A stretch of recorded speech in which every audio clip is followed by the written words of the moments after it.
vezes no chão pra...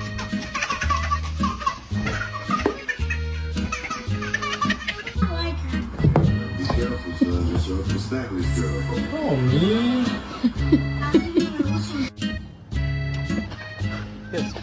Are you kidding me?